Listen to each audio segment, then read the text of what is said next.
সবাইকে আবারও শুভেচ্ছা।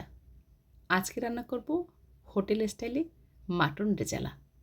তবে একেকজন এক রকমভাবে রান্না করেন। আমি আমার পদ্ধতির একটা আইটেম আপনাদের মধ্যে শেয়ার করব। চলুন তাহলে কথা না বাড়িয়ে সরাসরি চলে যাব রান্নায়। রেড মিট আমরা খুবই কম খাই। বছরে হয়তো ২-৪ বার সর্বোচ্চ। আজকে আমরা যেভাবে রান্না করেছি একদম পুরো পদ্ধতিটা আপনাদের মধ্যে শেয়ার করব। দেখতে যেমন কালারফুল, খেতেও দুর্দান্ত। তবে খাবার সময় আমরা সাইড থেকে তেলটাকে পুরোটা ছেঁকে একদম ফেলে দিই। এবারে একটা পাত্রে অল্প পরিমাণ তেল দিয়েছি। তেলটা গরম হয়ে যাওয়ার পরে ননস্টিক ফ্রাই প্যানে রান্না করব। সাথে দিয়েছি বেশ কিছু পেঁয়াজ, প্রায় ছোটো সাইজের পেঁয়াজ, দেশি পেঁয়াজ ৭-৮টা পেঁয়াজ দিলাম। দিয়েছি এখানে কালো এলাচ, রেগুলার যে আমরা গ্রিন এলাচটা ব্যবহার করি হালকা, সেটা দিয়েছি, আর ২-৩ টুকরো দারচিনি। এটা দিয়ে ভালোভাবে নেড়েচেড়ে একদম ভাজা ভাজা হবে। ৪-৫ মিনিট একটু লালচে হবে। তারপরে আমি এখানে দেব মাত্র লঙ্কা বাটা। আজকে হলুদ ব্যবহার করছি না, কিংবা জিরে ধনে বাটাও ব্যবহার করছি না। পরিমাণ মতো লঙ্কা বাটা দিয়ে দেবো, যাতে পুড়ে না যায় তার জন্য অল্প একটু জলও দিয়ে দিলাম পাত্রটা ধুয়ে।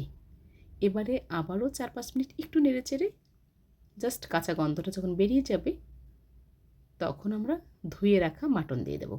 মাটন কিন্তু একদম আস্তে আস্তে করে পশমগুলোকে বেছে ঈষৎ উষ্ণ গরম জল দিয়ে সুন্দর করে ধুয়ে জলটাকে চিপে ফেলে দিয়ে রান্না করি।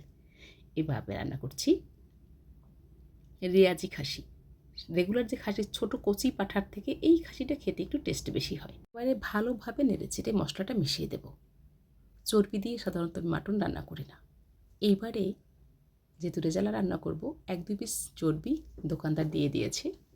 উপর থেকে অল্প পরিমাণ নুন দিয়ে ঢাকনা দিয়ে ঢেকে দিয়েছি। ফিরে আসবো ১৫-২০ মিনিট পরে। একদম কিন্তু জলটা বেরিয়ে গেছে আর কালারটাও আস্তে আস্তে চেঞ্জ হবে।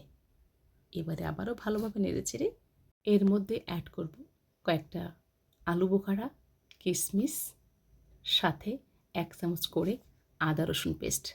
তবে অন্য সময় আদা রসুন পেস্ট প্রথমে দিয়ে ৪-৫ মিনিট একটু কষিয়ে তারপর বাকি মশলাগুলো অ্যাড করে থাকি।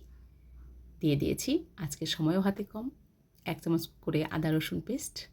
এটা দিয়ে প্রায় ২০০ গ্রাম পরিমাণ টক দই ফেটিয়ে ভালো করে তারপর এর মধ্যে অ্যাড করব। আর এটা দিয়ে আবারও কষিয়ে নেব।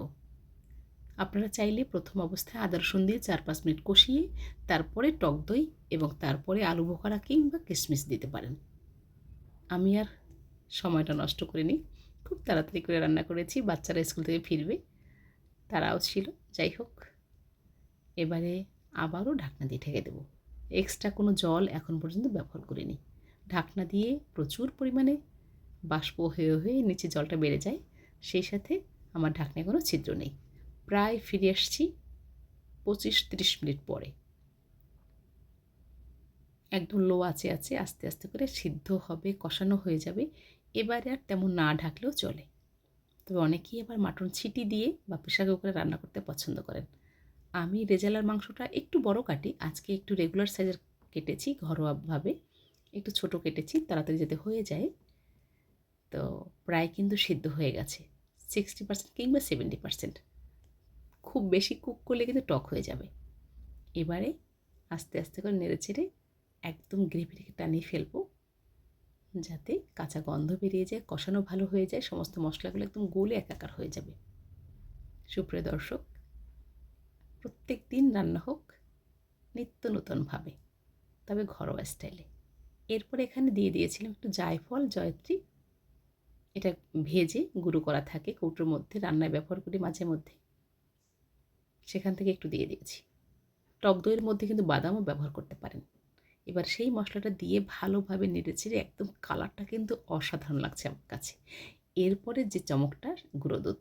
এখানে আমি ১০০ গ্রাম পরিমাণ জল দিয়ে তার মধ্যে মেজারমেন্ট কাপের প্রায় ১ কাপ পরিমাণ গুঁড়ো দুধ একটু জলে গুলে এখানে ব্যবহার করব।